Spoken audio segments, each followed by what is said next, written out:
Awesome, and we are live. Thanks everybody for joining us today. For everybody watching via Zoom and via Facebook Live, my name is Ari Zuckerman, Vice President at Centercourt Sports Academy. Today we are going to be discussing, among other things, our Centercourt Tennis Academy philosophy. We have an incredible panel today. Joining us is Tim Clifford. Tim is our head strength and conditioning coach at Centercourt Sports. We have Adrian Contreras joining us. Adrian is the Director of High Performance. And we have Mr. Conrad Singh. Conrad is the COO of tennis and the Director of Performance and Coaching at Centercourt Sports. Again, thanks everybody for joining. I hope you've enjoyed our webinar series. This is going to be a great information session. And with that, I'm going to hand it over to Conrad to get us going. Good morning, guys. Thanks a lot for making it. Our topic today is really important. It's something that I believe we're constantly being asked these questions. So our theme is all things high performance at Centercourt. Mostly we want to discuss our philosophies, player development, key aspects and variables. We want to talk about what's embedded in the programs. We want to talk about the content, and more than anything, you guys as directors, what are we really looking for in the athletes? We know that today, especially during the recent times, we know there's a lot of information out there, but I wanted to be really specific about Centercourt and about what it is that we are looking to really bring out of our players. Obviously, our owners, our managing partner, CEO Clay Bibby, who from a playing background and from a very high development background, we've been very fortunate to have incredible facilities, world-class facilities at all of our programs, from full-time program to our after-school performance program to obviously our performance summer camps. It's a truly incredible structure that we've been able to get together. So what I'd like to do, if I can, I'll bounce off both Adrian and off Tim at various times. Adrian, let's start with the full-time program, if we can, guys. So by definition, the full-time program is a program that runs daily, Monday through Friday, starts at 9:30 a.m. on court. Actually, let me back that up. We start at 7:30 a.m. with our academics program, which is run by Cody, who's our academic director.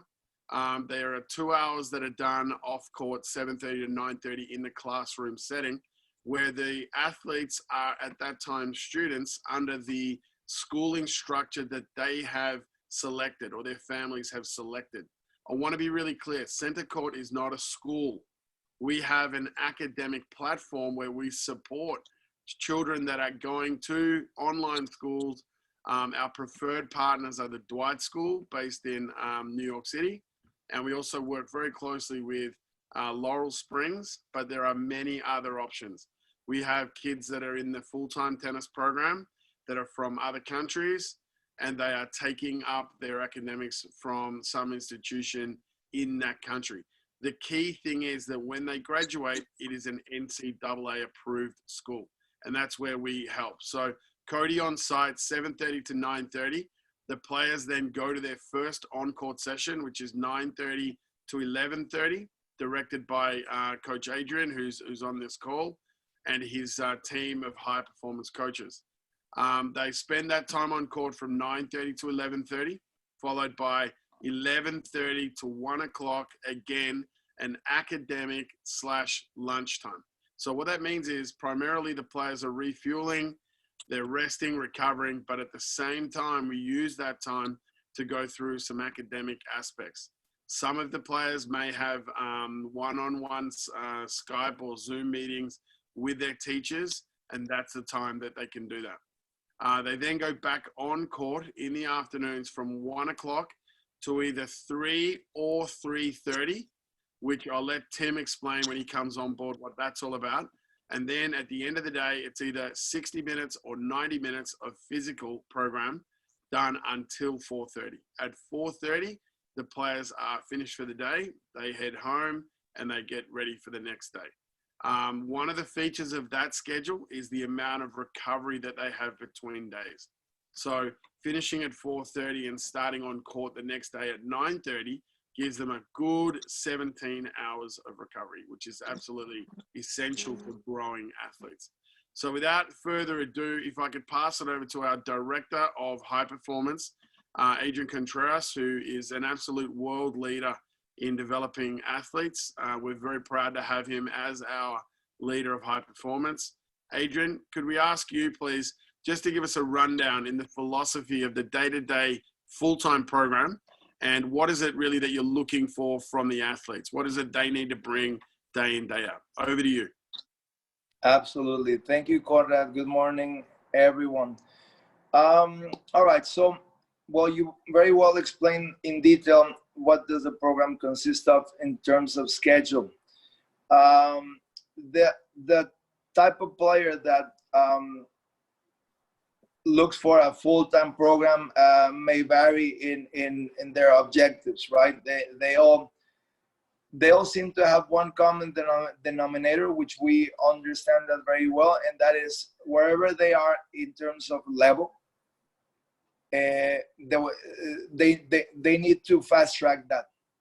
A lot of them are in high school, and they have 2 or 3 years before they start searching for college opportunities, right? Scholarships. And so they want to use those 2 or 3 years before they do that to improve their marks.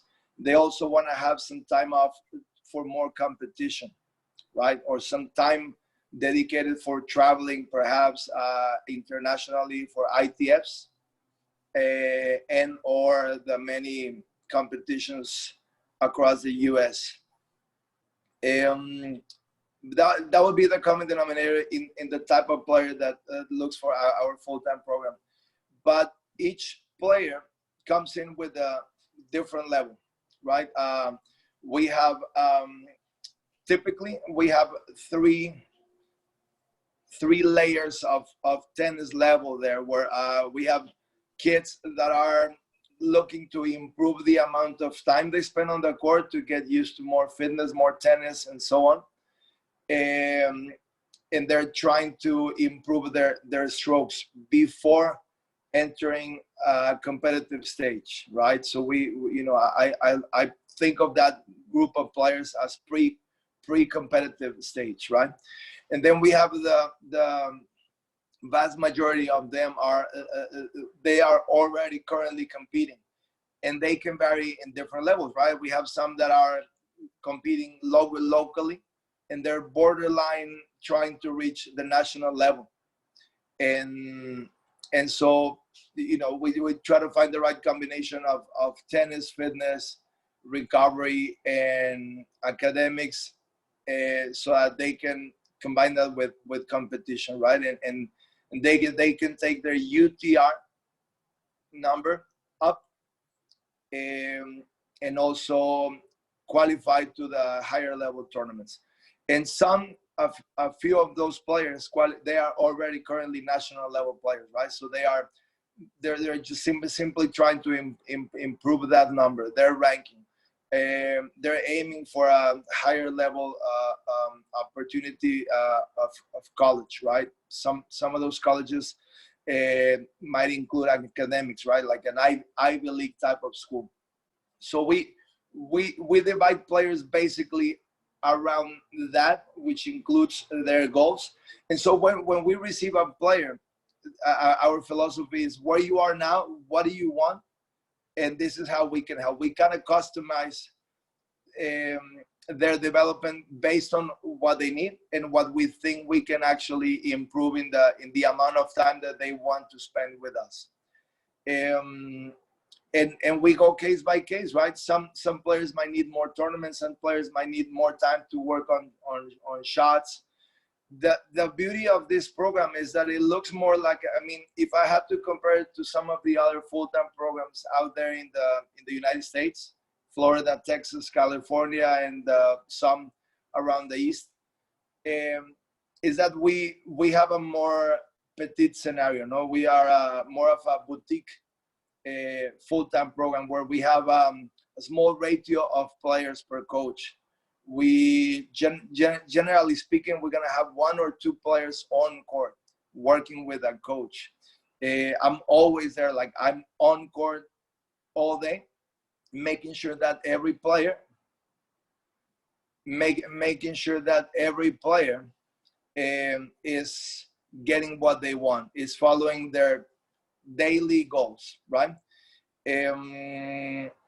And because they all generally start at different stages and they all need different things, that individualization is key to really help them improve faster than if they would be thrown out there with a group, a bunch of players that it looks good, the group, they're all playing, the intensity is pretty high and they can all play.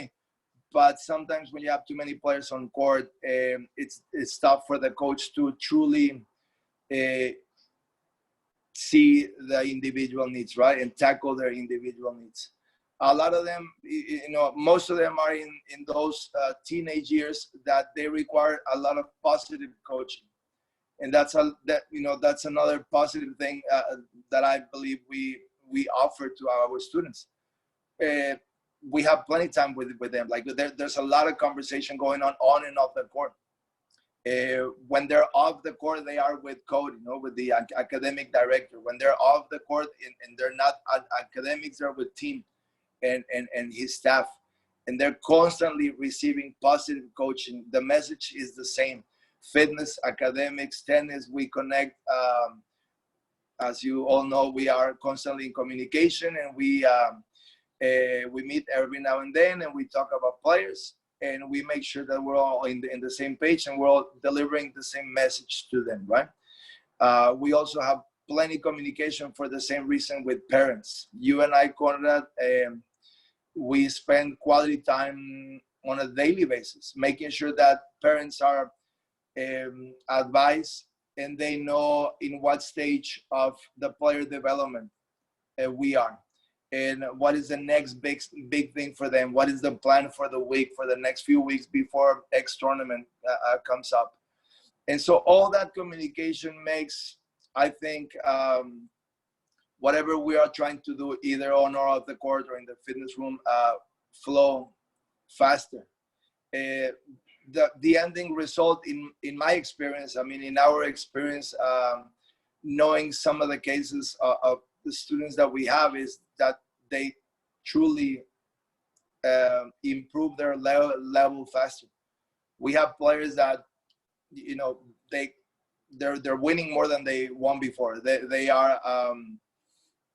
improving a point, maybe two, which is a lot in months as opposed to year, right? 1 year of UTR points, sorry.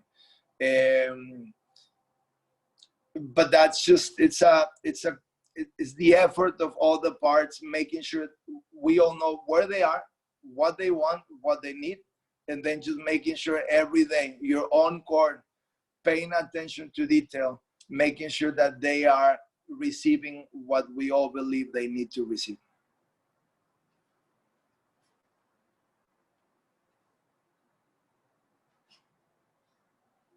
I'm not hearing Conrad. I think you're there. Gotcha. You go. Sorry, apologies, guys. Thank you, Adrian. If I can pass it over to Tim, our Director of Strength and Conditioning. Tim, obviously we well know how important the physical side is in the game of tennis, and getting more and more and more so as these players get, into a new era. There's a lot of training programs out there, a lot of, technology being used, and players are all training individually. Could you tell us a little bit about the physical program that the full-time athletes undergo, and how is that individualized, and what sort of goals are you setting up? How is the makeup of the structure each week? Sure. So I know you mentioned before that we start either at 3 or 3:30 with them, and the reason we do that is just basically the way our week is broken down. The full-time athletes are going to have 2 days of total body strength training that'll take place on Monday and Wednesday. And we need a little bit longer time on those days, so we bring them in half an hour early. So they start at 3 on Monday and Wednesdays, and which Adrian was gracious enough to grant us that extra time. The Monday and the Wednesday is really the heart of the program, which is the strength training. That is the most important part for developing athletes.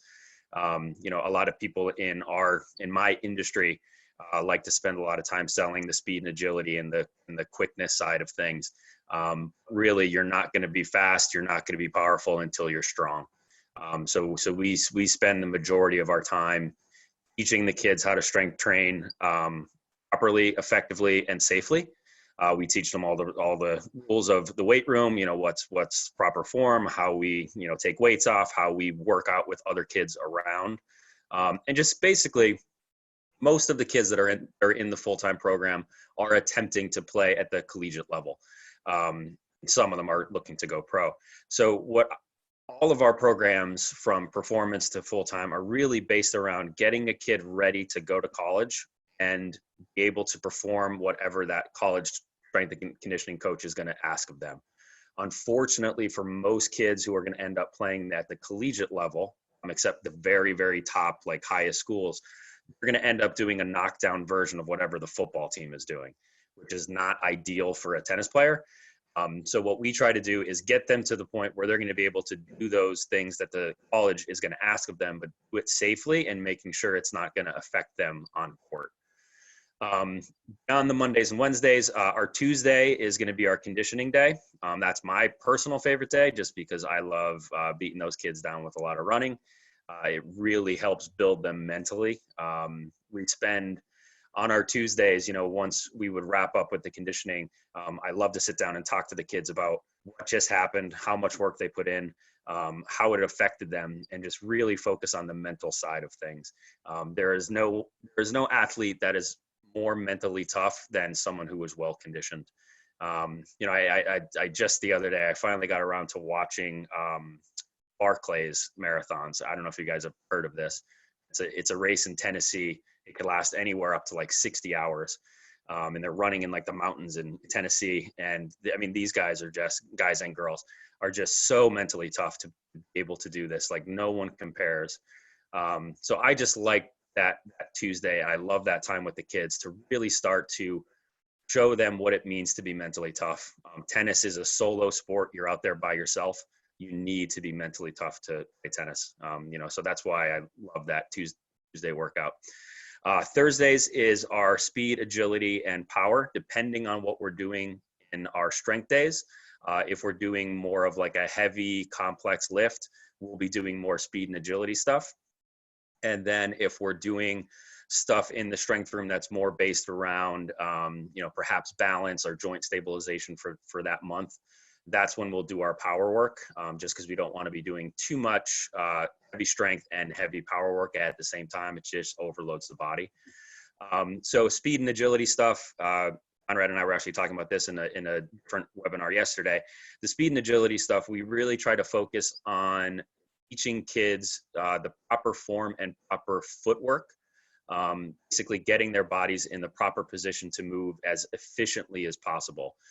What I try to hammer home to parents when I'm speaking to them about speed and agility stuff is we're looking to make them more efficient. You're kind of set within a boundary in terms of what your speed is going to be based off of your genetic makeup. We can swing it a little bit one way or the other, but we can make them a ton more efficient in their footwork. And that's really where speed and the quickness on court comes in.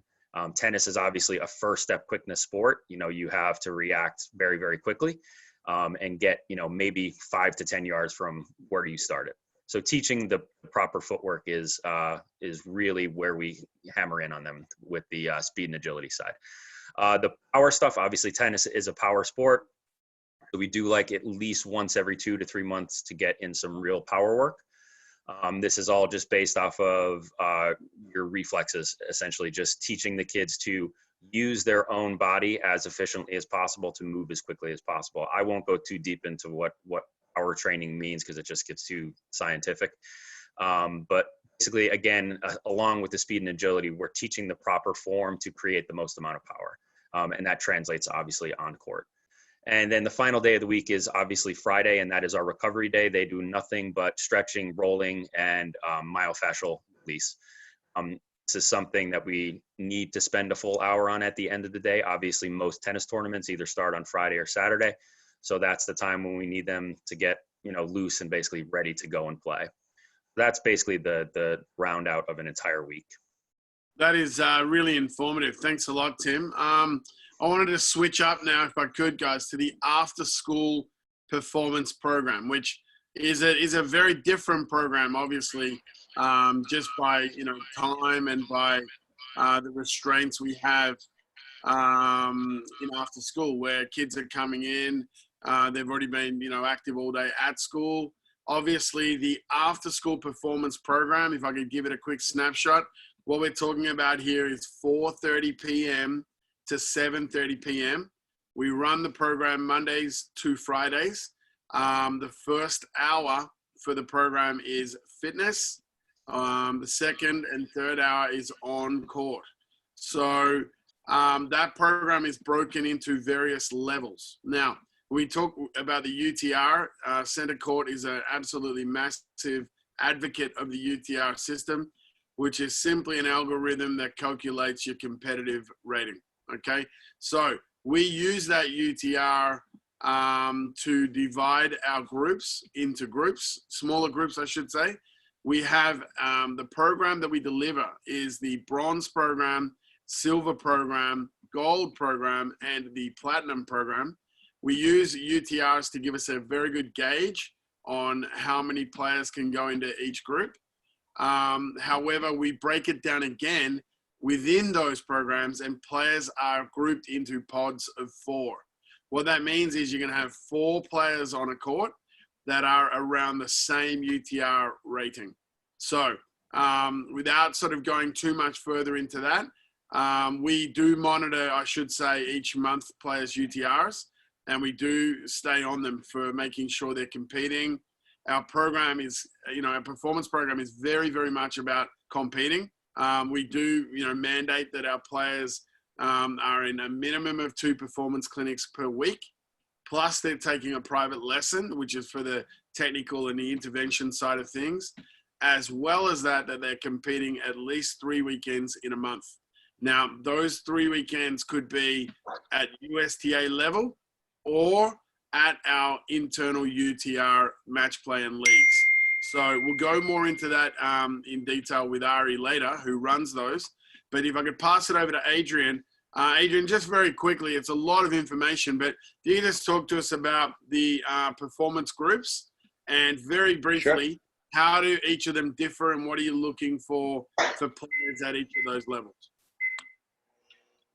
Correct. So, well, first of all, the goal for the clinic, given the level of the players, they all can range somewhere between 3 UTR, and they can go as high as 12 plus UTR, right? Depending whether they're bronze, silver, gold, or platinum.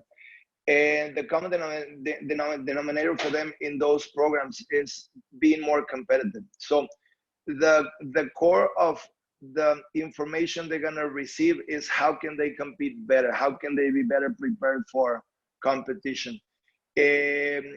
We deliver a lot of tactical information in those clinics. Generally speaking, very quickly, we have Monday, Tuesday, Wednesday, Thursday available, and in some levels we do have Fridays as well, right? What we want to do is, because some players might differ in their schedule. Some players might be there on Monday and Wednesday. Some of them might be Tuesday and Wednesday, or Tuesday, Wednesday, Thursday, right? So it's very difficult to tackle individual needs there. So we give them general information so that every clinic, we deliver the same message. We just do it differently for those players that come 2 or 3 days in the week. Some of them actually do all 4 days a week, right? Plus Friday sometimes. And so what we do is every day on a clinic night, regardless whether you're a bronze, a silver, gold, or platinum player, you're gonna receive ground strokes, you're gonna receive net gain, and you're gonna receive it at the start of the point. So if they're gonna be on court 120 minutes, we're gonna divide the time so that they spend some time in what we call a competitive warm-up. The instructional phase comes later. the fast-paced points, which they are meant to expose them to tactical situations, many tactical situations that, again, really related to the ground strokes, or later on related to the net game, and later on related to the start of the point, which includes the serve and the return, right? The start of the point, the serve +1, +2. We divide, we do a lot of serving. We believe that the serve is, if not the most important, it's definitely a shot that many players probably work less than they should, right? And so in our clinics, we try to do at least 2 sessions of serving. One, just for the actual work of the stroke. And then later, a lot of tactical situations, which will include starting the point of a serve and the return, of course. We always try to include doubles, only because here in the United States, doubles is an essential part of kids' development, of the net game, of teamwork, and of course, moving towards college, right? As we all know, doubles is an essential part of college competition. In addition to that, is fun for them, it's dynamic. So we always try to finish with some of that, right? Every clinic night will include all these phases that I mentioned. What's different is the information they receive. For instance, players in the bronze level, which are somewhere around 3 and 5 UTRs, they are gonna receive more technical instruction perhaps than tactical, right? They're gonna get a lot of full work information. We're gonna spend more time probably in the instructional phase, in drilling. Sorry, Adrian, right? the bronze level 0 to 3. 0 to 3, not 3 0 to 5. to 3, 3 to 5 silver. Correct. So that bronze is gonna receive more information on the technical than the tactical, right? Silver, as they get older and the level of competition improves, we're gonna emphasize perhaps more in the intensity, in continue shaping the shot, adding more footwork, which will be the difference between those shots being hit properly and not, and not tactical. Tactical situations that will help them develop a point from the baseline. They can create open spaces on the court. They open up the court. They can produce a short ball opportunity, which they can see, attack, and later close, right? And so regardless of the UTR, we're gonna try to teach them to do this. Start the point as aggressive as possible. Create a space as soon as possible on the court that you can fill with quality shots. Get the other player to run more than you. Force a short ball and be able to use it, ideally using your weapon shots, and be comfortable closing up close to the net, right? And so for us to do that, depending on the level, we're gonna emphasize either more technical, either more footwork, and later on, as they get older, more tactical. Our platinum and gold programs, we spend quality time on dissecting all the different tactical situations from the baseline to the net to the start of the point. Because the game gets faster as they get older, meaning we are using the same space and the players are covering that space better because they're faster, they're older, they're taller. Producing that bigger space on the court is a little harder, right? And so power is the name of the game, right? And the points tend to last shorter. So we prepare them for that. That's gonna happen on Monday, Tuesday, Wednesday, Thursday, but they guarantee a player that will do 2 or 3 or maybe 4 clinics a week. The guarantee is that not one clinic will be the same. We're gonna tackle the same ideas with different exercises, with fun dynamic. I like to, I always like to pass on this formula to the coaches. And this is kind of like my formula of success that I call it. For us to produce a high quality clinic at the highest level, better than any other clinic out there, has to be very dynamic. And when I say dynamic, is the intensity at which they are being exposed to the drills has to be similar, as close as possible to competition, if not more. They have to hit a lot of tennis balls, so the volume has to be high. They have to be exposed to hit more tennis balls with us than anybody else. And for that, we need speed. We need discipline. We need everybody listening in tune with the message that the coach is delivering. So obviously, discipline on court is a big thing. It has to be purposeful. They have to have very clear why this drill, what are they doing. So there's going to be a brief explanation, and everybody has to be in tune, from coaches to players, in what is it that they're trying to get from that particular drill. Like I said, depending on the stage, it might be more tactical, more movement or oriented, or more technical, right? It has to be competitive, meaning from the warm-up part, they are competing. They're literally competing with warm-up exercises. With instructional feeding drills, they will compete. If you have 4 players on the court and you're feeding a side-to-side drill, like a movement drill, players that do X amount of shots and get them in the target, something happens. One player goes up, another player goes down. We mix players. You were mentioning before where you're going to start with 4 players around your UTR.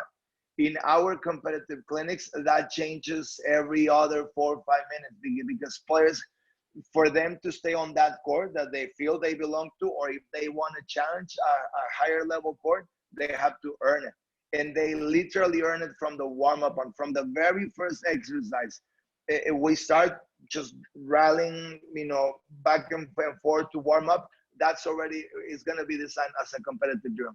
And last, the 5th variable of my formula that we want to share with players and coaches, it has to be fun, right? It has to be fun. Variety is an essential part of this. We're going to choose some drills that they might probably chew on for 1 week, maybe 2, but the rest they're gonna change. They're gonna vary. And again, this can be 5 or 6 different drills that will be combined across 1 or 2 weeks, but they all have the goal of tackling a specific technical, movement-wise, or technical idea. That's how we do it, Conrad.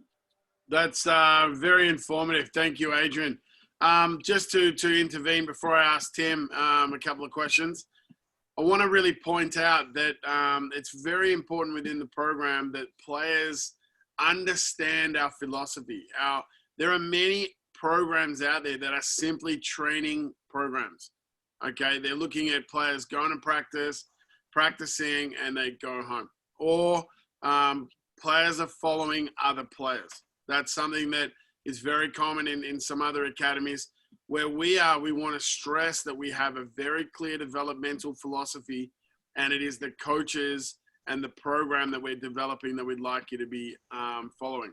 So within that, I wanted to point out, we have a director of the program, for example, the director of high performance being Adrian. We have Jose Lara in charge of the Performance Academy. We then have lead coaches in each program.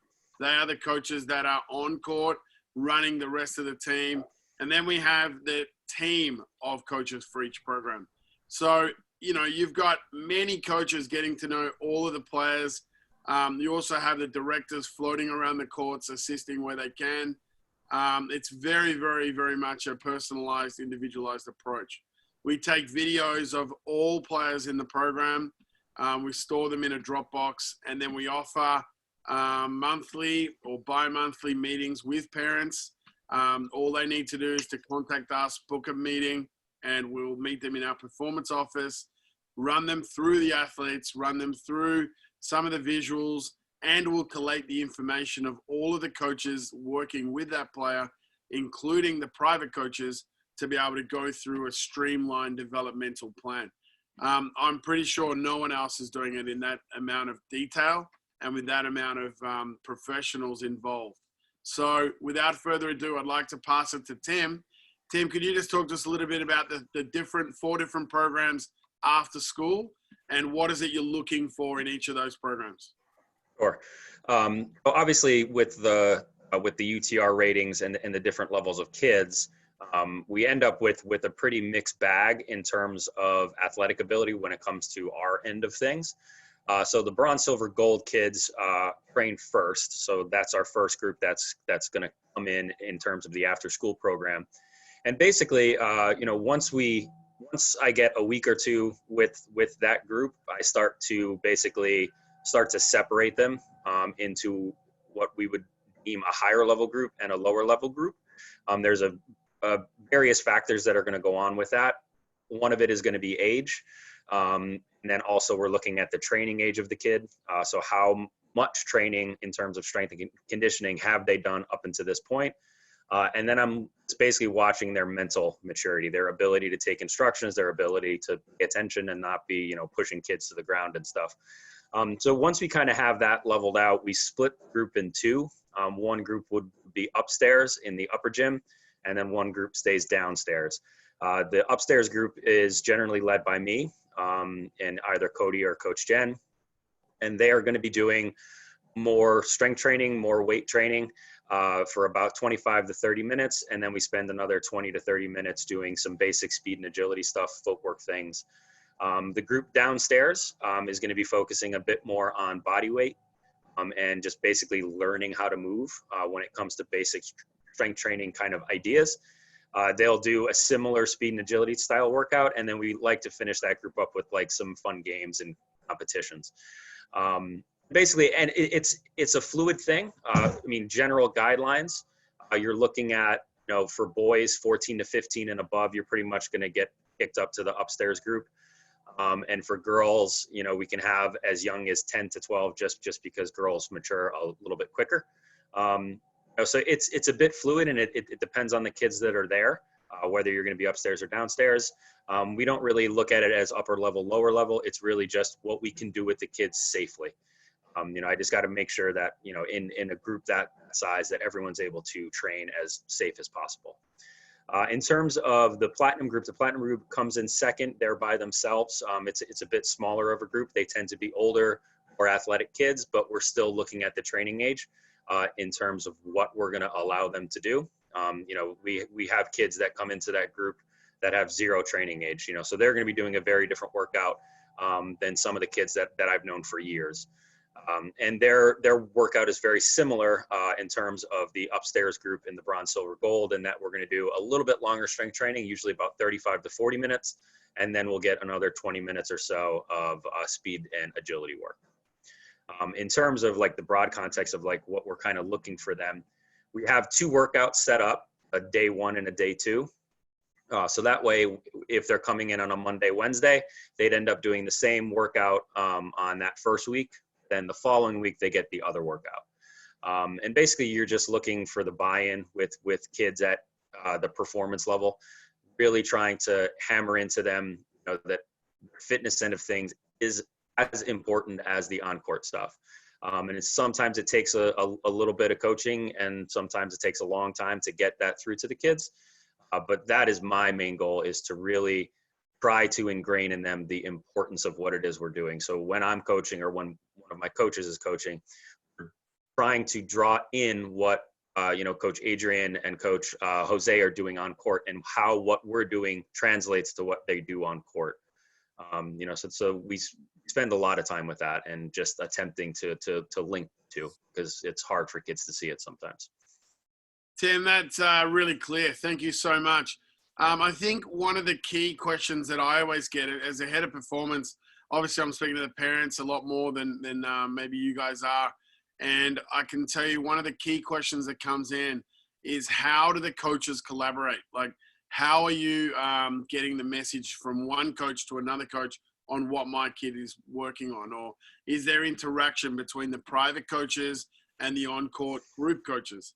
And so obviously, thanks to technology, we use various means of communication, whether it be I'm often sending a little video across of an analysis, or you know, one of the coaches on court may take a video of that player's serve, send it to me and say, I'm concerned with this. Could you contact the parents? And I will, and we'll arrange a meeting and so on. On the tennis court itself, the players are, as we said, in their pods of 4. and they've got a coach that they're working with that is obviously working under the lead coach and the director of that program. So the structure is very, very clear. Before I get to Ari and ask him a little bit about the UTR and how that works with regards to our programs, I wanted to ask Tim, just a quick snapshot. Are there any special programs that we offer or you recommend that players do, supplementing their group programs to be able to get the best out of themselves? Yeah, sure. I mean, I know looking to this fall, we're going to try to make this a mandatory thing as part of the program. But basically, we offer either myself or my chief of staff, let's call him Coach Rory, will do an advanced athletic assessment. My background is on the medical side of sports conditioning. So my depth and breadth of knowledge of those things is pretty deep. So we do a full assessment of a kid, postural and mechanical. And the athlete and the parents will get a full write-up with photos that I've taken and, what it's supposed to look like versus what they look like. And then we write up for them on Google Drive. They'll get a living document that they're able to do in-home preventative work to try to correct some of the postural or mechanical things that I'm seeing with any given athlete. Classically for tennis players, I don't know if it's a chicken or egg thing here, but every tennis player I've ever worked with has flat feet. I don't really understand why. It's something that comes up in pretty much every single assessment. They tend to be very anterior dominated in the shoulder, so they're going to have the rounded shoulders forward. Head tends to be forward just because of our screens and stuff now. We always have our head forward. So those are things that I'm going to find, and then I'm going to create an in-home workout for that particular kid to help to start to address those things, especially with the bronze silver age kid. We're in a position where we can really make an impact on their posture and possible mechanical problems later in life. It's super important to get it done. The kids that have gone through it have really loved it. And then we have the option after that, if you want to work privately with one of my coaches to address those things more in depth, we can do that. And obviously, I always push kids to try to do some private training, because if you're training with a group, your personal needs are not always going to be met. It's just the nature of the system. So getting that individual coaching is very, very important, like the same way it is with the tennis side of things.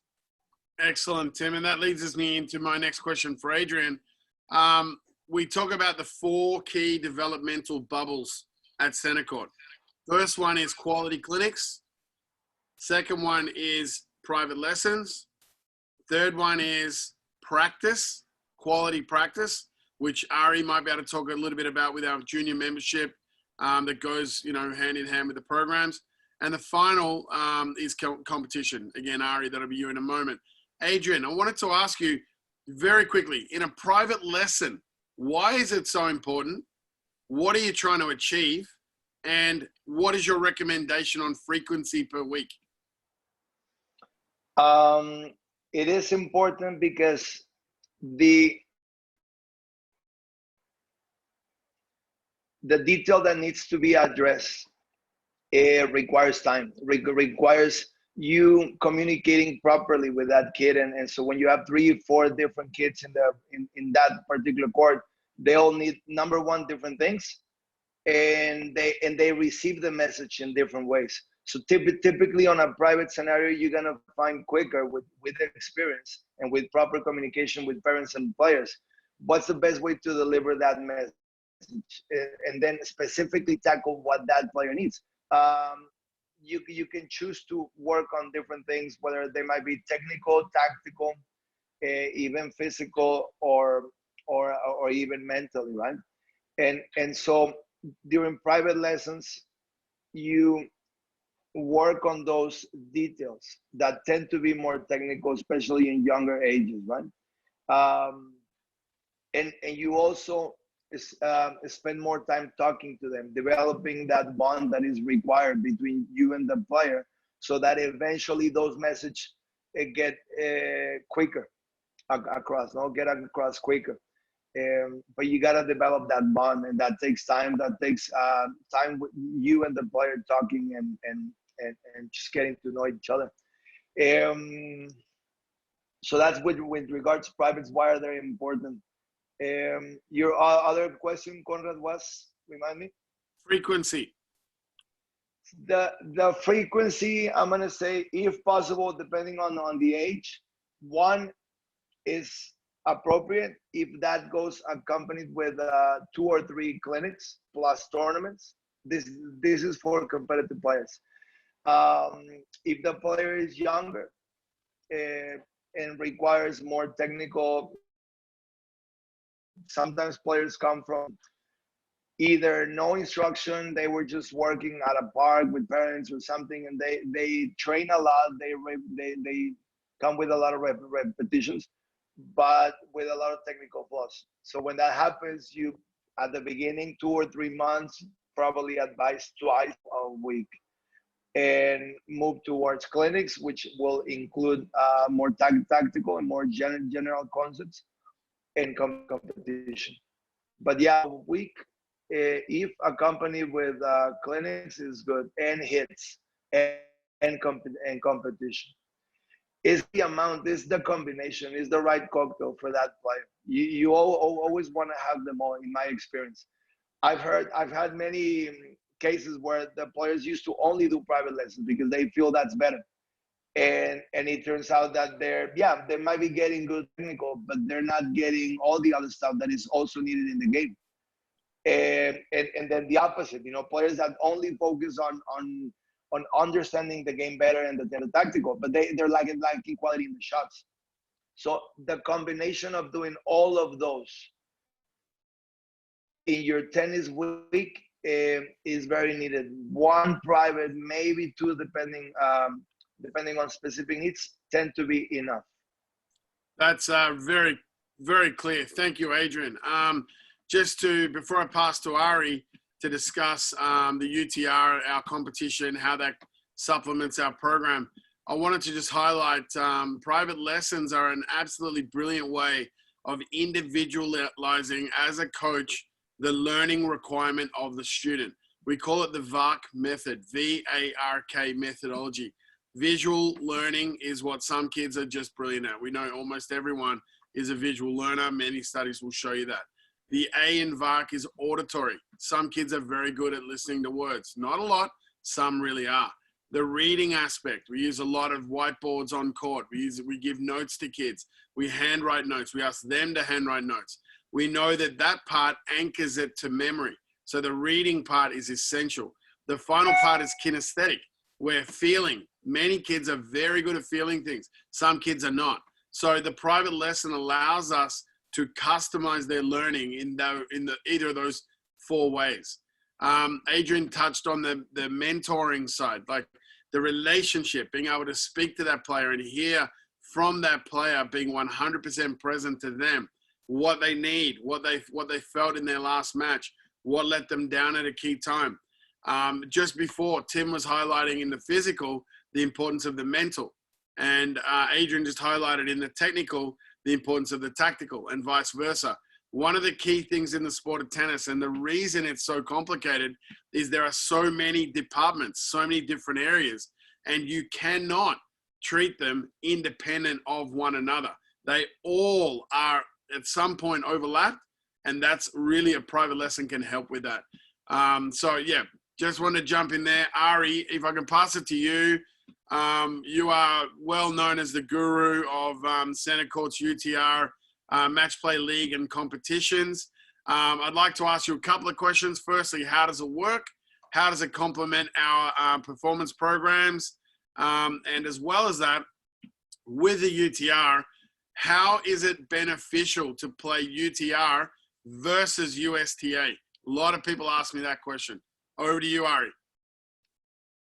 Right. All great questions, Conrad. The system works. The UTR is a universal tennis rating. They go back a year in terms of how accurate the rating system is. Obviously, everybody hasn't played in a while, so they're going to go back a little more than a year. But the rating system between 1 and 16. So professional players will be, 15, 16 rating. College D1 will be about a 14, 13. a little lower. High school players are between about a 5 and a 7 rating. And, it's basically based on games won within the match, as well as the strength of your opponent. So there's a lot that goes into the algorithm, but the basic, the basic math is that if I'm a 4-0 and I play a 5-0 and I beat them, if I beat them handily, my rating will go up significantly. If I beat them in a close match, it'll go up a little bit. If I lose, so on and so forth. So that's how the rating system works. It's, we've, outside of USTA matches, which we've hosted for the past couple of years, we've been trying to find a good system for our performance players to compete. And in my, 10 or 11 years at the club, this is the best system that I found. So we offer these matches every week, and it complements our program in a variety of ways. One being that we offer them close to home, so very convenient. We have matches at our Florham Park, our Chatham location, sometimes Gillette, during the summer as well with the outdoor courts. So we run these matches. We set up the matchups. Our main goal, as is, the UTR and tennis in general, is to get, good, just good close matchups, good competitive matches. It's not always easy to do. So that's what we do. We get good competitive matches to the kids.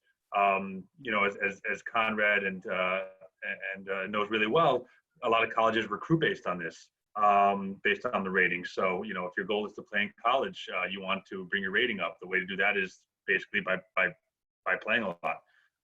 In addition to training and working with, Tim and Adrian and the performance crew. So we offer, it's part of our Centercourt package. We offer the athletic training, we offer the programs, we offer the private lessons, and we offer the matches.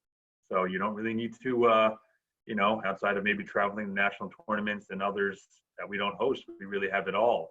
And yeah, so I mean, that's the basic overview. It's how does it benefit over the USTA? A number of reasons, as I mentioned, a lot of college recruiters do use UTR rating over USTA ranking in their recruiting process. Not much we've known. We talk to college coaches all the time. They can go just look by, territory and see what rated, players play at Centercourt and what are playing in certain, competitive tournaments and kind of take a look at them that way. So yeah, college recruiting is obviously a huge one. They look at ratings more than rankings, and the other main benefit is I feel that it's just a more accurate system of play. When you sign up for a USTA tournament, although there are a ton of benefits, you get to, if you go on a roll and you win a tournament, that's an unbelievable feeling. So that's, there's certain benefits to that as well. But you may, there's a lot of uneven matches in USTA tournaments. You may crush an opponent in 20 minutes. You may get crushed in 20 minutes. If you're new to tennis and it's your first match and you get crushed by a person that's 3 times your level in 20 minutes or 30 minutes, you might be highly discouraged. So that's huge for us. We get new players every week that compete. We get them good matches. We try and get them good matches. There's a lot of different variables that help us set those up. So new players can really, get match experience through this system. And then, you're obviously going to win some, you're going to lose some at the beginning, and then they're going to get that, they're going to get that experience. They're going to learn how to overcome, mental obstacles during a match and physical obstacles. And then, so that's the benefit as well. Ari, just, recent studies have shown that for tennis, when players get to a competitive level, players that play in a tournament and in the first experience, their very first experience they play a tournament, if they lose first round, 60% of the time they never compete in a tournament again. That is an absolute statistic. Okay. The other interesting statistic is players that win the first round and lose in a second round, 65% of the time never play a tournament again. So it tells you that it's a traumatic experience for players if it's built up so much. So for me, the ability of playing UTR weekly is you constantly build up this resilience to competition.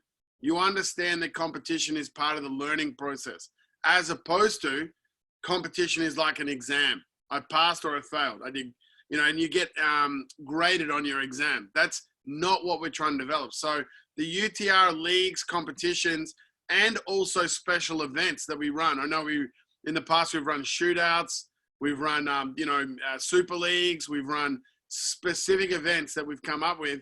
The beauty of that is you go and you play and you feed your number. So over the course of a year, 6 months, 8 months, your number continues to improve. A little bit similar to a golf handicap. It doesn't need to be an occasion and a big tournament that you get really excited by and then you go and get crushed and I don't want to do that again. Oh my gosh, what a waste of time, what a waste of money, all these factors come in. So the beauty of the UTR is that absolutely and categorically the time comes with UTR where if you're good enough and you need to play outside of your region a little bit more, you've got to travel. And so that's when the USTA really becomes more important. The other factor is if you're playing only UTRs all the time, you might get stuck within a range for a little bit too long. So there are reasons for both, but the bottom line is that our objective today was to explain how the full-time program, the after-school program, the private lessons, physical component, and our competitive component is all tied together. So without going too much longer, just very quickly, I had just one more question for each of our directors on today, and I'll start if that's okay. What is your developmental philosophy in a very short, abbreviated version? What I'm looking for every time I get on a court, every single time I get on a court, I'm looking to teach what's essential. I'm looking to encourage what is natural. And I'm going to allow for every individual to be different. There is no cookie cutting in tennis. Everyone is different. So that is my philosophy, whether I'm in a private lesson situation or I'm in a small group situation, they are the things that I'm going to be looking to do personally, whilst I'm taking on board the curriculum, as Adrian outlined, which we run every 2 weeks. That is really how I'm looking for my players to be developed. Coach Adrian, your philosophy? Adrian, we can't hear you. Sorry guys, I'm gonna make sure that players are very clear in what they want. Their motivation will highly depend on knowing what they want, where they are now, and their current situation and what they need to get there.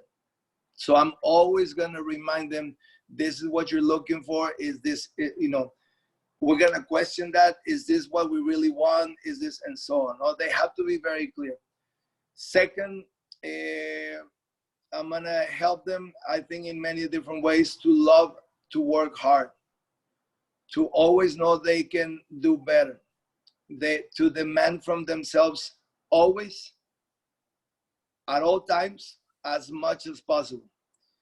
And last, I'm always gonna encourage them and find ways to help them believe in themselves. Whatever is it that they wanna achieve will be difficult and will be bumpy, and there's gonna be a lot of hurdles for them to go over if they wanna get there. And to me, the key ingredient is they have to believe in themselves. And this is not always an easy thing to do, because at times the universe seems to be against you and what you want. And you will need to be positive. You will need to believe in yourself before moving forward. Terrific. Thank you very much. Coach Tim, your philosophy in strength and conditioning? Sure. This is it's a funny sport to work with. I've basically I'm the director for all of Centercourt, so I get to work with all of our sports, and it's very interesting to work with, like our baseball teams and stuff, where they're so used to being a part of a team that they naturally just gel during group training, and they encourage each other and they push each other. And then when you come and start working with tennis kids, the mentality is just not there. They don't really have that team kind of aspect to it. So when you get into like a group training, or like a group strength training, I really try to get them to focus on personal accountability within the workout, so that they're able to take that personal accountability that we're doing on a run, that we're doing during a lift, and transfer that to the court. It's a weird sport in that way, and you have to address that group very, very differently than any other group that I coach. Like watching me coach a soccer or a baseball group is completely different than a tennis group. Way that you have to approach them is completely different. So I guess that would be the philosophy is teaching them that personal accountability in any aspect of the workout that we're doing. That's terrific. Thank you, Tim. Before I pass it over to Ari to wrap us up, I wanted to just quickly talk about one program that we don't really push too much. It's called the part-time program. Now, what is a part-time program? Part-time program are players that are serious about their tennis, that are training within the full-time hours. So they're training between the hours of, say, 9:30 on court to 11:30, or 1 to 3 or 3:30, followed by fitness till 4:30. We have many athletes that are, in a schooling arrangement where their school recognizes their special talents and allows them some fluency, flexibility to come in on a half day here and there, or they may possibly be training in another academy, in another program, and they're free, at a certain time, and they can fit within our structure. The other great part of a part-time program is there are many children or players who are out there training privately, doing private lessons, and they're not involved in any clinics. So we allow part-time drop-in with that regard. So the part-time program is a really great program. It allows you access in a low ratio to our high-performance coaches, led by, as I said, Adrian Contreras, doing fitness with Tim and his team, and really able to explore your goals in tennis. The full-time program is not for everyone. We are very aware of that. Full-time program is a huge commitment. For some kids, it's very daunting. For many families, it's very daunting. However, the part-time program is a great way to taste that, feel that, and explore a little bit further. So without further ado, thank you everyone for listening in. Any questions you may have, please feel free to reach out to me, Conrad at centercourtclub.com. I'd be more than happy to speak to you. We have our next intake for our full-time program in September of this year. So in August, we'll start locking those spots in. We have limited spots, as Adrian highlighted.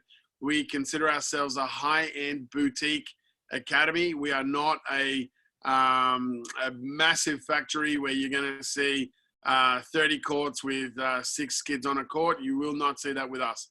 Our goal at Centercourt in the full-time high-end performance is to deliver individualized training to players with high-end goals.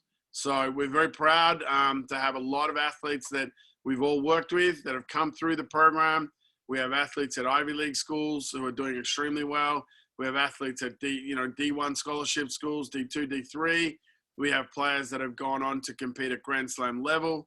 There is really nothing within the program in terms of goals that we haven't experienced at Centercourt.